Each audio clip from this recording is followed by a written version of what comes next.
성도 여러분, 2024년 8월 25일 주일입니다.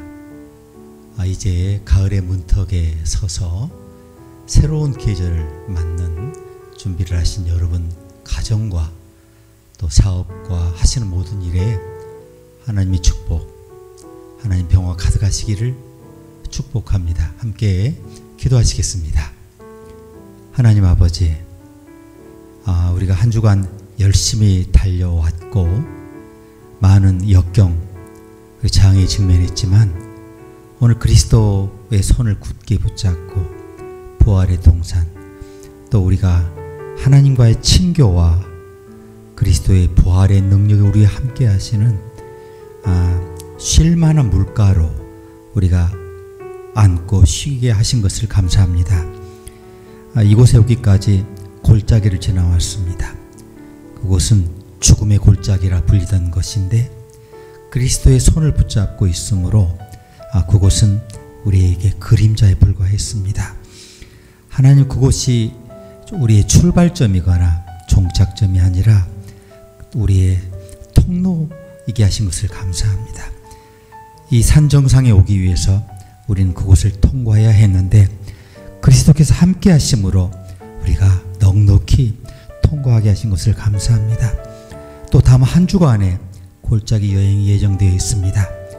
우리 시작부터 끝까지 우리 손 굳게 잡아주시고 우리의 인생의 지팡이와 막대기가 되어주셔서 모든 순간에 승리하며 하늘의 평강을 누릴 수 있도록 인도하여 주시옵소서. 예수님의 이름으로 기도합니다. 아멘.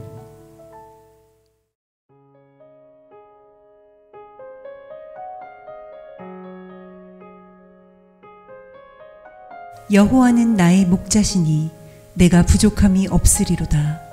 그가 나를 푸른 초장에 누이시며 쉴만한 물가으로 인도하시는도다. 내 영혼을 소생시키시고 자기의 이름을 위하여 의의 길로 인도하시는도다. 내가 사망의 음침한 골짜기로 다닐지라도 해를 두려워하지 않을 것은 주께서 나와 함께 하심이라. 주의 지팡이와 막대기가 나를 안위하시나이다.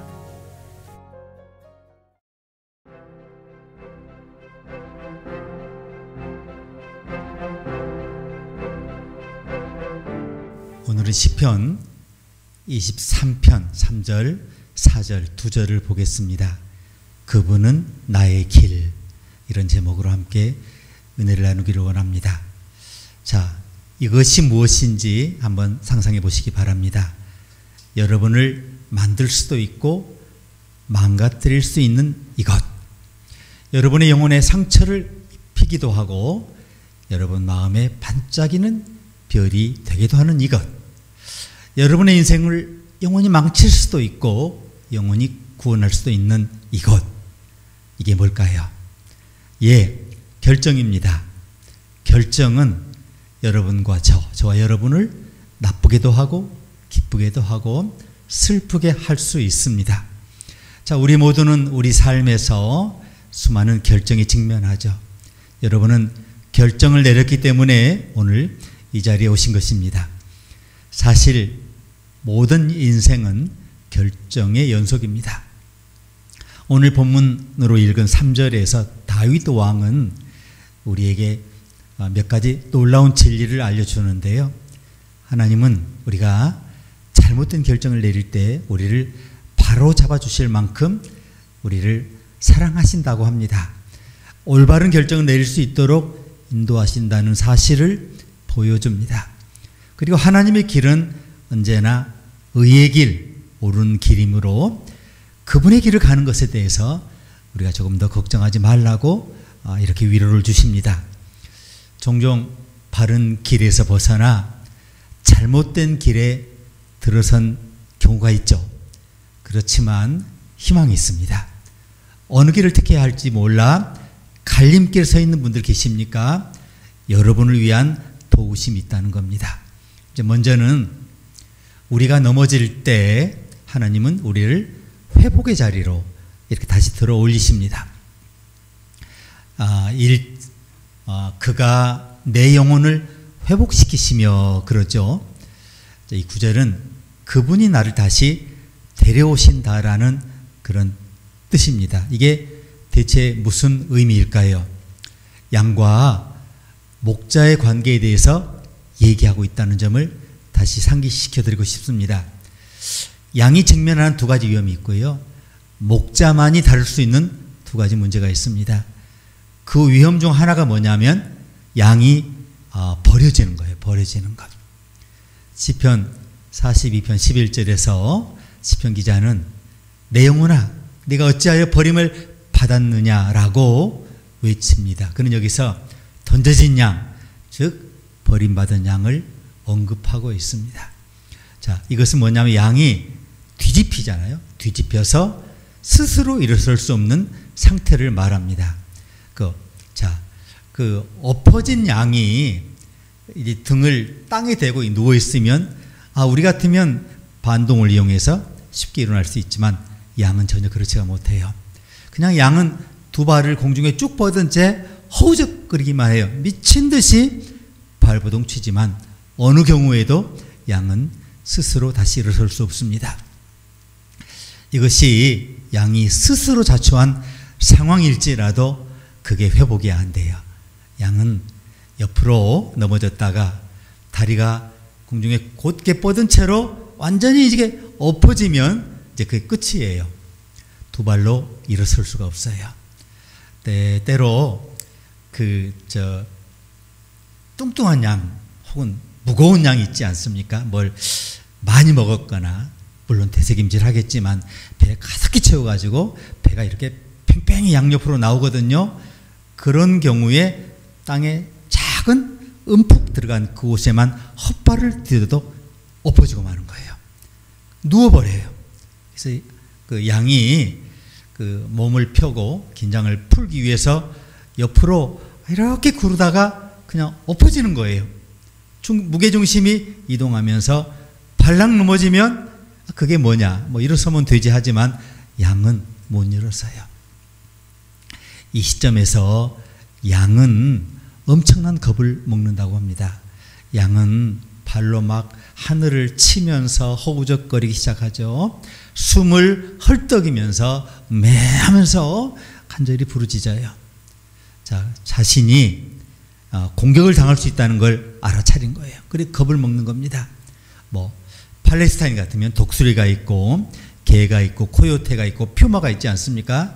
이게 엎어진 양이 이런 것들에게 아주 쉬운 먹잇감이라는 거죠. 양이 발버둥을 치고 누워 있으면 뱃속에 가스가 차기 시작한답니다.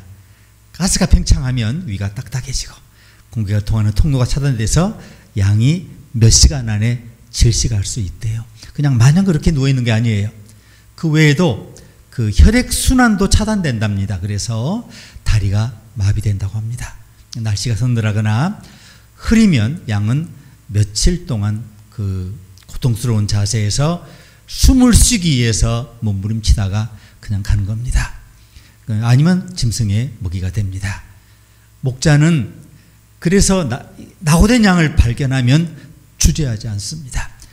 양을 회복시키는 데는 시간이 걸려요. 그래서 먼저 목자가 가서 다리를 공중에 내밀고 막 허우적대는 양에게 다가가서 가장 먼저 할 일이 뭐냐면 다리의 혈액순환을 회복하는 거예요. 다리를 마사지하는 거예요.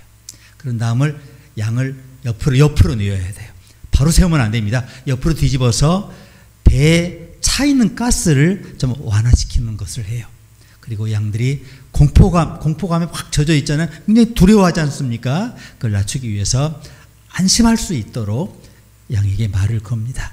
여러분, 저도 옛날 양을 쳐봤는데 양에게 다 이름이 있어요. 그리고 신기하게도 이름을 부르면 매하고 달려와요. 반응을 해요. 그리고 이름을 부르면 이렇게 돌려요. 고개를 쳐다봐요. 양이 굉장히 영리하죠. 자, 그런 다음 발이 너무 떨려가지고 말이죠. 스스로 일어서지 못하는 양을 위해서 아주 부드럽게 양 배 밑에 목자가 손을 놓고 이렇게 해서 들어 올리는 거예요. 그래서 다리에 피가 다시 흐르기 시작하고 양이 어느 정도 안정되기 시작할 때까지 그 양을 목자가 안고 있어요. 이렇게 안고 있는 거예요. 마침내 양이 스스로 걸을 수 있게 되고 다시 물이 합류하게 되면 그제서야 목자가 양을 풀어줍니다. 자, 이것이 하나님께서 우리 모두를 위해서 기꺼이 행하시는 그 엄청난 그림입니다. 여러분의 영혼이 무너진 적이 있으시죠? 여러분 낙심하신 적이 있지 않습니까? 두려움에 휘말릴 때가 있지 않습니까? 영적으로 꺾여서 다시 일어나기 위해서 고군분투하고 지금 계시다면 하나님께서 오셔서 여러분의 영혼을 회복시켜 주신다는 겁니다.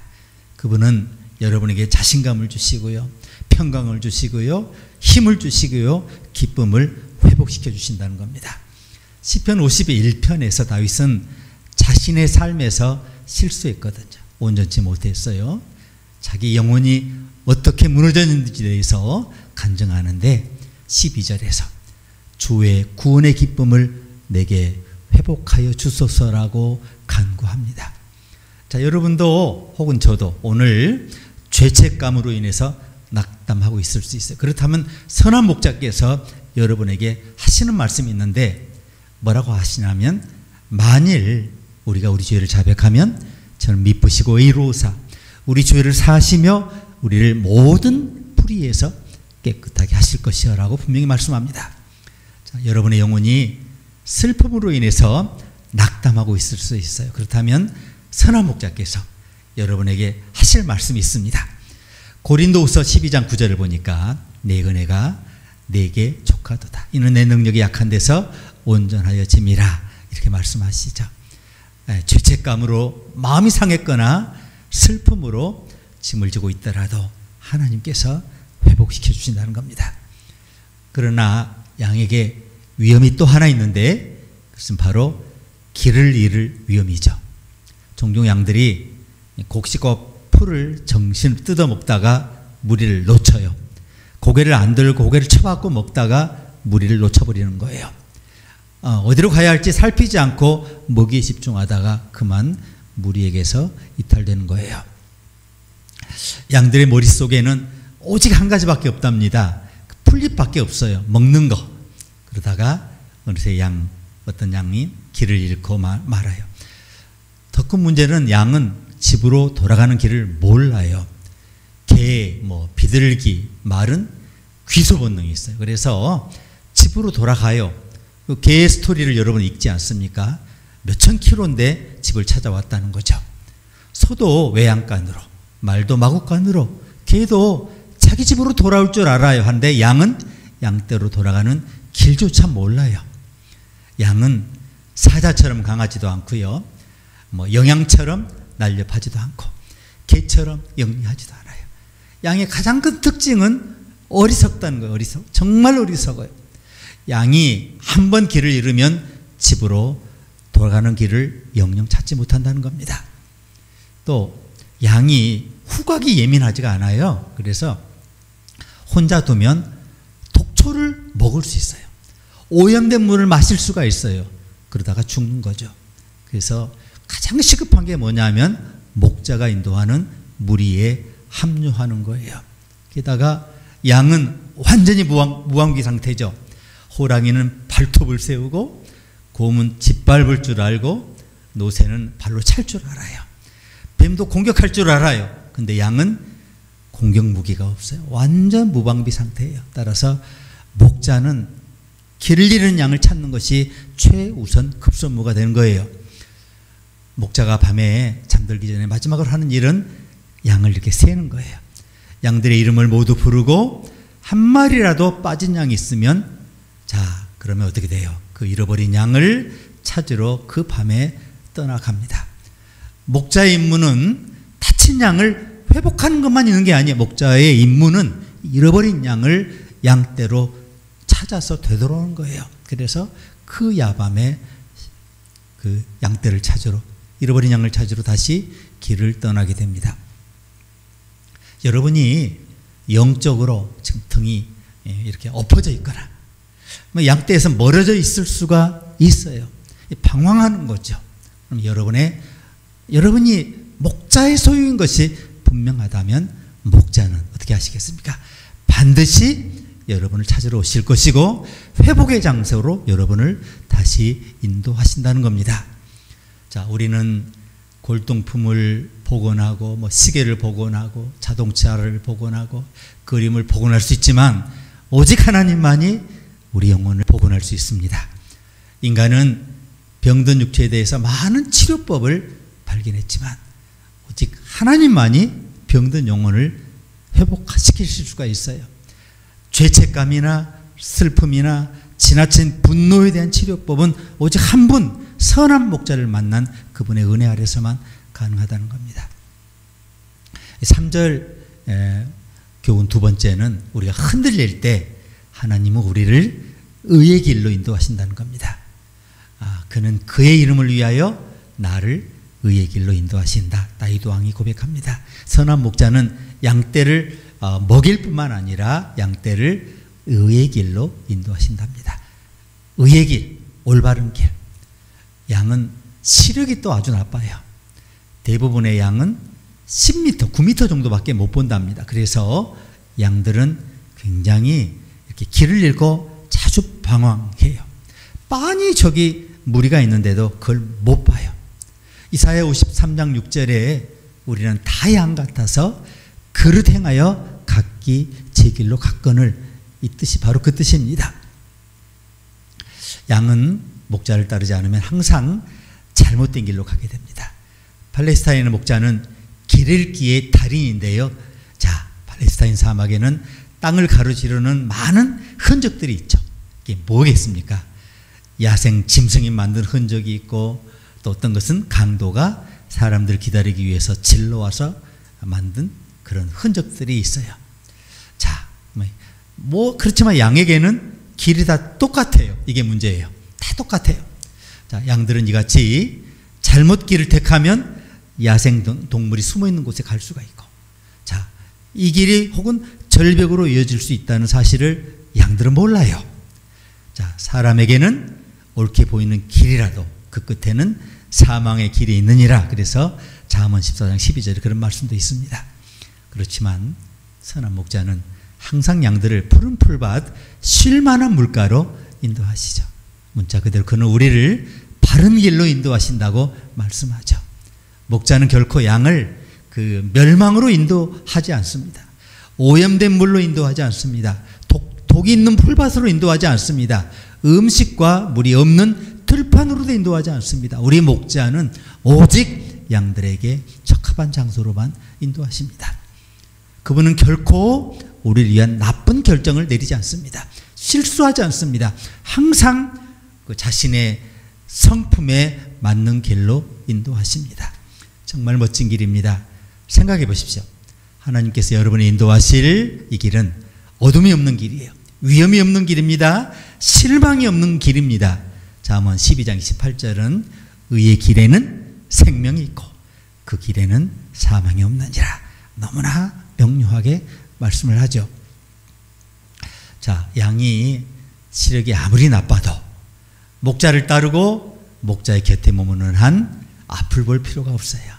우리 모두는 영적인 의미에서 이제 시력이 나쁘지 않습니까? 세상에서 가장 좋은 시력을 가지고 있어도 자, 여러분과 제가 볼 수 없는 한 가지가 있죠. 바로 뭘 못 봅니까? 미래를 못 봐요. 시간을 못 봐요. 그다음 우리는 어떻게 모르는 미래를 마주할 수 있습니까? 미래는 오고 있는데, 자, 여러분이 모르는 미래를 여러분이 아는 하나님께 맡기는 것을, 그러니까 사랑하는 여러분, 두려워하지 마시길 바랍니다. 이것을 마음에 새기시기 바랍니다. 양들이 목자를 볼 수 있고 목자와 가까이 지내기만 하면, 목자 곁에 있기만 하면 미래에 대해서 걱정할 필요가 없다는 거예요. 그러니까 완전히 안전하게 돼요. 하지만 시력이 좋지 않은 양들이 목자를 볼 수 있는 방법은 단 한 가지, 뭐겠어요?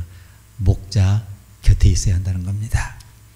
자, 양들이 목자를 바라보고 목자의 말을 들어야만 목자가 그 양을 이끌 수가 있는 거예요. 양은 보이지 않는 목자를 따라갈 수 없어요. 들리지 않는 목자의 말을 들을 수가 없죠. 그러니까 항상 목자 곁에 바짝 서 있어야 돼요.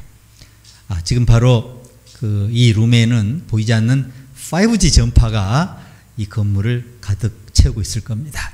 휴대폰이 없다면 여러분은 그 수신된 전파로 수신된 메시지 뭐 이런 것들을 볼 수도 없고 느낄 수도 없죠. 우리가 하나님의 신호를 받으려면, 의의 길로 인도를 받으려면, 회복의 자리로 들어 올려지려면 매일 세 가지를 해야 하는데요. 간단히 말씀드리면 우선 하나님께 지혜를 달라고 기도하십시오. 너희 중에 누구든지 지혜가 부족하거든 모든 사람에게 후히 주시고 꾸짖지 않으신 하나님께 구하라. 그리하면 주시리라. 기도 잘못했다고 하나님 꾸짖지 않으세요. 기도 제목 잘못됐다고 면박 주지 않으세요. 그냥 들으세요. 현명한 결정을 내리고 현명하지 못한 결정을 바로잡을 수 있는 지혜를 주시도록 하나님께 물어보시기 바랍니다. 그런 다음 두 번째는 하나님께서 여러분의 걸음을 인도해 주시도록 기도하시기 바랍니다. 이사야 30장 21절에 보니까 내가 오른쪽이나 왼쪽으로 치우치려 하면 너희 뒤에서 이것이 바른 길이니 이 길로 가거라 하는 소리가 너희 귀에 들릴 것이다. 우리는 요한복음을 읽으면서 그것이 성령의 음성이라는 걸 알아요. 자, 하나님께서 여러분에게 가야 할 길만 아니라 가지 말아야 할 길도 알려주신다는 뜻입니다. 길을 잘못 들어서려고 할 때 이 길이 바른 길이니 이 길로 가거라 하는 음성을 듣게 된다는 거예요. 그러니 실수하기 전에 하나님께 길을 인도해 달라고 간구하는 것입니다. 이제 마지막으로 세 번째는 하나님께서 여러분의 길을 지켜달라고 기도하시기 바랍니다. 하나님이여 나를 살피사 내 마음을 아시며 나를 시험하사 내 뜻을 아옵소서. 내게 무슨 악한 행위가 있나 보시고 나를 영원한 길로 인도하소서. 시편 139편 23, 24절에 있는 말씀입니다. 목자가 우리를 이렇게 인도하시는 이유를 아십니까? 그것은 뭐라고 되어 있어요? 그분의 이름을 위해요. 그분의 이름이 영광을 받으시기 위해서 그 일을 하십니다. 우리가 의의 길로 가야 하는 이유가 뭡니까? 그분의 이름을 위해. 그분의 성품은 그분께 영광, 그분이 영광과 존귀가 되는 그 길을 추구하십니다.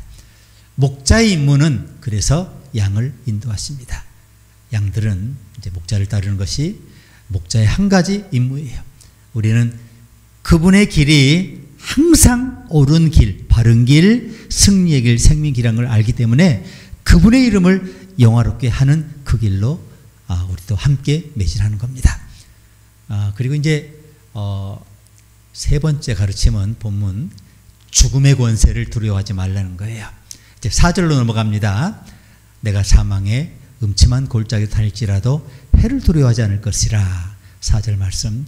실제로 이스라엘에 사망의 음침한 골짜기라는 명칭의 골짜기가 있고 지금도 관광객들이 방문한답니다. 우기에 주변 산빛 아래 넘쳐나는 물줄기로 인해서 계곡이 좁아졌답니다. 그래서 때로는 폭이 12인치 정도밖에 한 30cm밖에 되지 않는 그런 험준한 그런 좁은 통로도 있답니다. 그래서 그곳을 통과하는 것은 정말 위험할 수 있죠.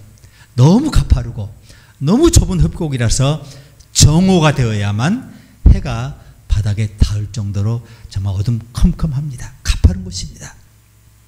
그의 계곡은 기본적으로 어둡지 않습니까? 깊은 계곡은 다 어두워요. 다윗은 그 계곡을 죽음에 비유해요. 죽음을. 그는 자신이 그 골짜기를 걸어간다는 사실에 대해서 의심하지 않아요. 인간은 우주에서 자신이 죽을 것을 아는 유일한 생명체입니다. 여기 비록이라고 번역이 되어 있는 단어는 사실은 때라고 번역해야 옳은 단어입니다. 즉 다윗이 이렇게 올바로 번역하면 내가 사망의 음침한 골짜기 다닐 때 이렇게 번역해야 되는 거죠. 죽음은 그 어떤 죽음이 있냐 없냐 이 여부가 아니라 시기의 문제예요. 다윗은 목자가 양떼를 저지대에서 고지대로 인도하는 그 시기를 언급하는 겁니다. 그렇게 하는 이유가 이거예요. 산 정상에서 눈이 녹기 시작하면 양들이 먹고 마실 수 있는 아주 신선한 물, 그 신선한 풀이 거기에 돋기 시작해요. 그래서 목자는 여름 햇볕에 메마르고 척박한 저 저지대에서 양들을 이끌고 그 고산지대로 이동하려고 합니다. 목자는 양들을 계곡을 지나 산 꼭대기까지 인도합니다. 그래서 양들이 신선한 물을 마시고 푸른 풀을 먹을 수 있도록 이렇게 하는 거죠. 목자가 항상 양들을 데리고 계곡을 통과하는 이유는 바로 이것 때문이에요. 계곡은 높은 지대로 가는 유일한 통로입니다. 모든 산에는 계곡이 있지 않습니까? 정상이 있고 계곡이 있어요. 예, 생각해 보십시오. 산 정상에 오르는 가장 좋은 길, 그리고 종종 유일한 길은 계곡을 통과하는 것입니다. 여러분, 계곡을 통과하는 여행은 항상 일시적이라는 것을 명심하시기 바랍니다. 저지대에서 고지대에 오르는데 몇 시간이 걸릴 수 있죠. 며칠 걸리기도 해요. 몇 주가 걸릴 수 있어요. 그렇지만 항상 끝이 있어요. 이 길은. 다윗은 계곡으로 들어가고 말았다거나 계곡으로 넘어가고 말았다거나 계곡으로 내려갔다거나 계곡으로 올라갔다라고 말하지 않고 계곡을 통과했다라고 말합니다. 자, 또 다른 것도 한번 주목해 보시기 바랍니다. 다윗은 골짜기를 걷는다라고 표현을 해요. 계곡을 통과하지도 않고 계곡에서 도망치지도 않아요. 그는 골짜기를 넘어갈 수도 없고 돌아갈 수도 없고 골짜기 더 아래로 내려가지도 않아요. 그는 단지 골짜기를 통과하기만 하면 됩니다. 하지만 그는 서두르지 않아요. 계곡은 막다른 길이 아니니까, 골짜기는 막다른 길이 아니니까, 출구가 있으니까 그게 서두르지 않는 거예요. 자, 계곡이 뭡니까? 양쪽 끝이 열려있는 터널이에요. 인생의 터널, 입구도 있고 출구도 있어요. 사랑하는 여러분, 예기치 않게 계곡을 통과하고 있습니까? 산 정상으로 가기 위해서 통과하는 거예요. 그리고 그거는 일시적이에요. 시작도 있고 끝도 있어요. 조금도 두려워하지 마시길 바랍니다. 자, 지금은 깨닫지 못할 수 있지만 우리가 태어날 때부터 죽을 때까지 사망의 음침한 골짜기에 살고 있어요. 우리가 지금 하고 있는 일은 그 골짜기를 걷는 거예요. 우리는 이 세상에 태어날 때 골짜기 들어가고 세상을 떠날 때 골짜기를 떠나는 겁니다. 자, 저는 여러분이 그 계곡의 이름을 주목하셨으면 합니다. 뭐라고 하냐면 사망의 음침한 골짜기, 사망의 음침한 그림자의 골짜기예요. 그림자는 실체가 없는 이미지죠. 자, 그러니까 하나님의 자녀라면 죽음을, 사망을 마주하는 것이 아니라 죽음의 그림자를 마주할 뿐입니다. 죽음의 권세가 여러분을 침노할 수가 없어요. 그래서 죽음의 그림자의 이미지만 보는 겁니다. 그래서 다윗은 죽음에 대해서 나는 두려워하지 않는다라고 말하는 겁니다. 예수님의 입에서 가장 자주 반복된 명령이 뭔지 아십니까?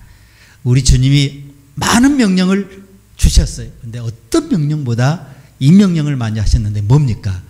두려워하지 말라, 두려워하지 말라. 내니 두려워하지 말라. 4절 가르침 두 번째, 전체적으로 네 번째는 하나님의 임재를 인식하라는 겁니다. 다윗은 악을 두려워하지 않는다고 말합니다. 왜냐하면 주께서 나와 함께 하시기 때문에. 여기에 다윗 왕의 관점에 엄청난 변화가 왔어요. 처음 1절, 2절, 3절에서 다윗은 3인칭으로 말했어요. 네? 그는 이제 지금 3절 하반절에서 목자에 대해서 얘기를 하는데 여기 3절은 갑자기 그게 2인칭으로 바뀌어요. 자, 나에게 다시 새 힘을 주시고 한국 목사님 좀 싫어하는 표현, 당신, 그분의 이름을 위하여 바른 길로 나를 인도하신다. 당신의 이름을 위하여 바른 길로 나를 인도하신다. 이게 히브리 표현은 당신이 맞아요. 당신. 자, 이제 다윗은 당신과 하나님, 그분과 목자와 직접적으로 얼굴과 얼굴 마주대고 이야기하고 있는 겁니다. 다윗이 왜 그렇게 했는지 아시겠습니까? 다윗은 양이 결코 혼자서 계곡을 통과하지 않는 걸 알았기 때문에 그래요. 양은 결코 혼자서 위험한 곳을 통과하려 하지를 않아요. 그래서 항상 목자와 함께 하기를 원합니다. 이것을 생각해 보시기 바랍니다. 우리는 사망의 음침한 골짜기를 지날 것이라는 말을 조금 전 들었어요. 자, 그런데 그림자가 있는 곳에는 이게 무슨 의미입니까? 빛이 있다는 의미예요. 그림자 그냥 생깁니까? 빛이 있으니까 생기죠. 그런데 자신의 그림자를 두려워하는 사람이 있어요. 그림자는 심리학자 칼 융에 따르면 자기 자아가 제어할 수 없는 무의식적인 정신 요소를 얘기를 해요. 반대 개념이 뭡니까? 페르소나. 아, 네, 안녕하십니까? 지금 기분이 아주 나빠요. 지금 슬퍼요. 하지만 누군가 전화를 할 때, 얼굴을 마주할 때, 아, 네, 아무렇지도 않게 이렇게 우리가 자신을 바꾸죠. 이미지를 바꾸죠. 이게 페르소나, 가면이라고 하면 그 반대 요소. 마음속에 숨겨진 진짜 자기 모습, 어두운 면, 남이 봐서는 안 될 부분, 부정적인 부분이 그림자인데 그 그림자를 두려워하는 사람들이 많아요. 자, 제가 해결 방법을 알려드리겠습니다. 그림자를 등지고 빛을 바라보면 우리가 어떤 일이 일어날지 짐작할 수가 있죠. 여러분 너머의 빛을 바라보면 그림자는 어떻게 돼요? 여러분 등 뒤로 사라지게 돼요. 그림자가 눈에서 사라지게 됩니다. 빛을 마주해야 된다는 겁니다. 제가 구약 성경에서 제일 좋아하는 구절이 이사야 43장 2절인데 내가 물 가운데로 건너갈 때 내가 너와 함께하고 내가 강을 건널 때도 물이 너를 침몰시키지 못할 것이다. 네가 불속을 걸어가도 그을리지 않을 것이며 불꽃이 너를 태우지 못할 것이다. 자, 그렇죠? 예수님이 가까이 계시면 두려워할 곳이 없어요. 제가 장례식에서 자주 읽는 구절은 시편 116편 15절인데 거기 뭐라고 되어 있느냐면 주께서 보시기에 성도들의 죽음이 귀하다입니다. 귀하다, 이 단어는 그냥 귀하다 그런 의미가 아니에요. 하나님 보살핌과 돌보심을 받는다는 뜻이에요. 그리스도인이 죽을 때 항상 하나님의 때에 죽어요. 그리고 하나님의 보시는 면전에서 죽어요. 어떤 그리스도인도 결코 혼자 죽는 법이 없어요. 하나님의 면전에서 하나님의 눈빛 아래 죽는 겁니다. 다윗이 두려움이 없는 또 다른 이유를 제시하는데 그것은 주의 지팡이와 막대기가 나를 위로하기 때문이라고 이야기해요. 중동에서 목자는 지팡이와 막대기 두 가지 도구만 가지고 다녀요. 목자는 지팡이를 다루는 능숙한 전문가였어요. 양들이 위험하거나 어려운 길을 걸을 때 양을 인도할 때 지팡이를 사용해요.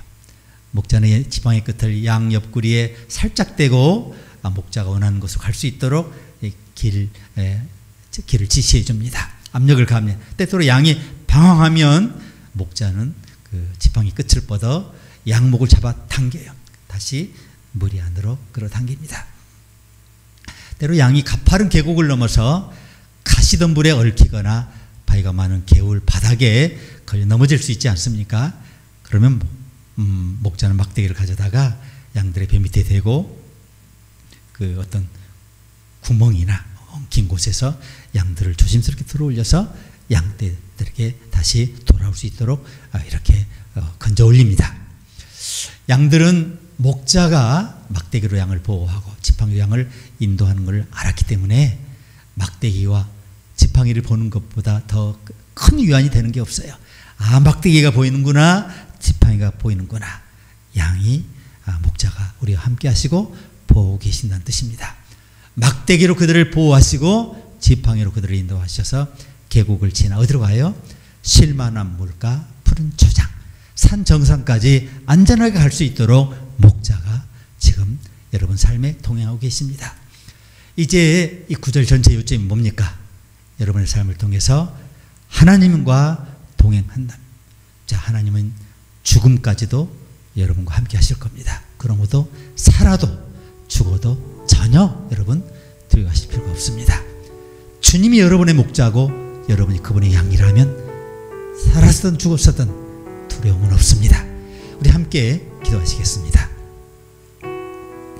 하나님, 죽음의 그림자의 골짜기로 불려지는 이 생을 지나갑니다.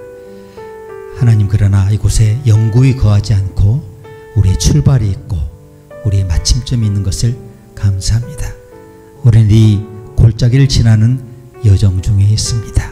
때로 너무 깊은 곳에 들어와서 햇빛이 보이지 않고 혼자 완전히 고립된 것 같이 누구의 도움도 구하지 못할 그런 절망감에 휩싸일 때도 있지만 우리 곁에 곧 목자가 계시고 주의 지팡이와 막대기로 나를 지켜주시며 계속해서 산 정상으로 쉴만한 물가로 푸른 초장으로, 그래서 우리에게 부족한 것이 아무것도 없는 완전한 세상으로 인도하시는 주님을 바라보면서, 사랑하는 주님, 오늘 우리가 다가오는 한 주간의 삶에서 모든 도전에 우리가 맞서며 승리할 수 있도록 인도하여 주시옵소서. 예수님의 이름으로 기도합니다. 아멘.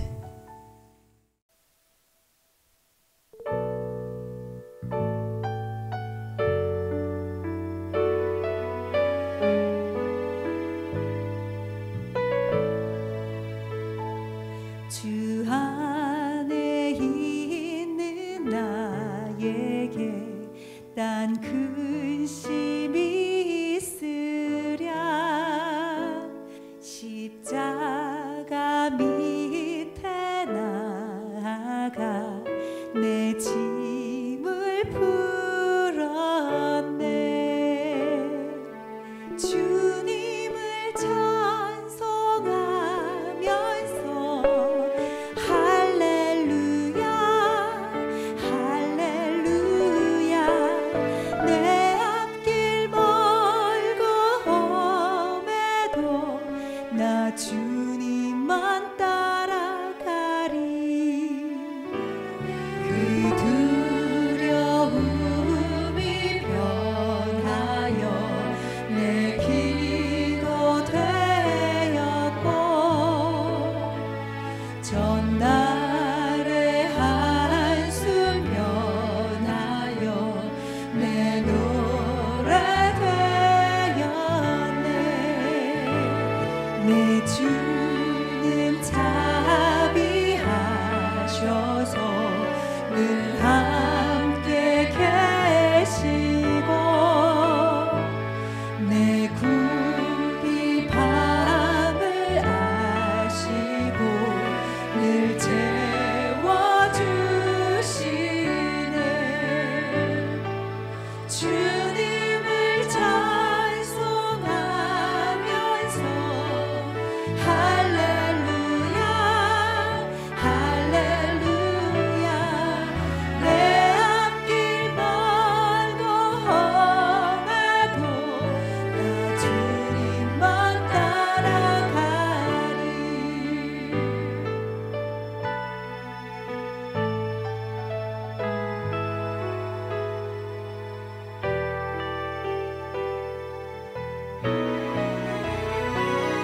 내 주와 맺은 언약은 영불변하시니,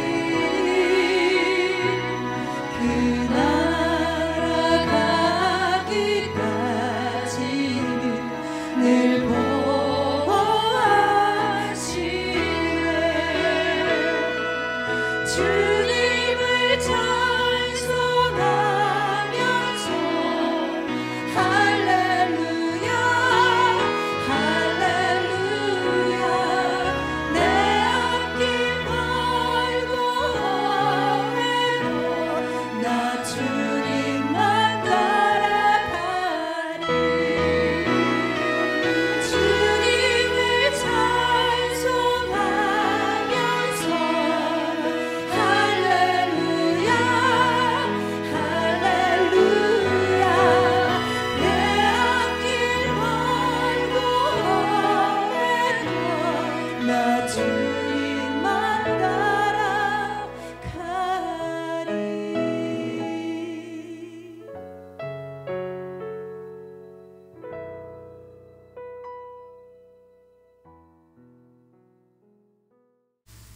지금은 예수 그리스도의 크신 은혜와 하나님 아버지의 놀라우신 사랑과 성령님의 내재 교통 충만하심이 사망의 그림자의 골짜기를 지나며 때로 엄청난 두려움에 휩싸일지라도 우리를 푸른 초장 쉴만한 물가 산 정상 고요한 세상 인도하시는 주님만을 바라보며 모든 순간에 의심을 지우고 그림자를 지우고 빛 대신 그분 안에 서며 빛으로 세상에 나아가며 빛으로 함께 가는 우리의 공동체, 우리의 믿음의 동료들, 우리의 가족, 먼 이웃까지 예수 그리스도의 생명의 빛으로 위대한 간증과 생명을 전하기로 다짐하는 주의 자녀, 주의 종들에게 이제와 영원히 함께 계시기를 간절히 축원하옵나이다.